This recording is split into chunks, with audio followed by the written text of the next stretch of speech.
বন্যা পরিস্থিতি দেখতে ঘাটালে সাংসদ দেব। ঘাটালে মহকুমা অফিসে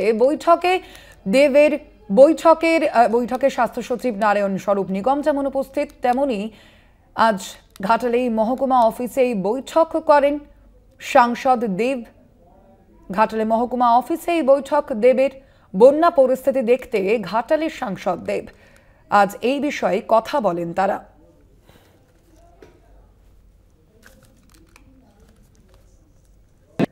ঘাটাল মাস্টার প্ল্যান নিয়ে আমরা তো 2024-এ আমরা কথা দিয়েছিলাম, যেটা আমরা সবাই জানি, এবং সেই কাজটার মধ্যে 500 কোটি টাকা স্যাংশনও হয়েছে এবং অনেকগুলো সুইচ গেট রিপেয়ারের কাজ চলছে, অনেকগুলো হয়ে গেছে, 90% কাজ অনেকগুলো বাকি আছে, যেগুলো আমার মনে হয় এই মাসের মধ্যে শেষ হয়ে যাবে। যেটা আমাদের ফার্স্ট ফেজের কাজগুলো ছিল, যেটা মেজর কাজ ছিল সেটা হচ্ছে ল্যান্ড অ্যাকুইজিশনের কাজ।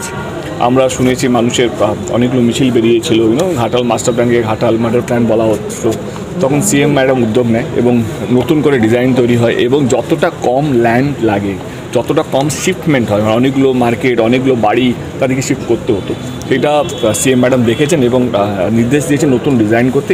এবারে নতুন ডিজাইনে যেটা হচ্ছে কি আমাদের 40% কম ল্যান্ড লাগবে, সো দ্যাট কম শিপমেন্টটা হবে, কম সব মানুষের কষ্ট কম হবে। তো তার উপরে আমার মনে হয় ডিজাইনটা কাজ চলছে, খুব তাড়াতাড়ি 40% ল্যান্ড কম লাগবে।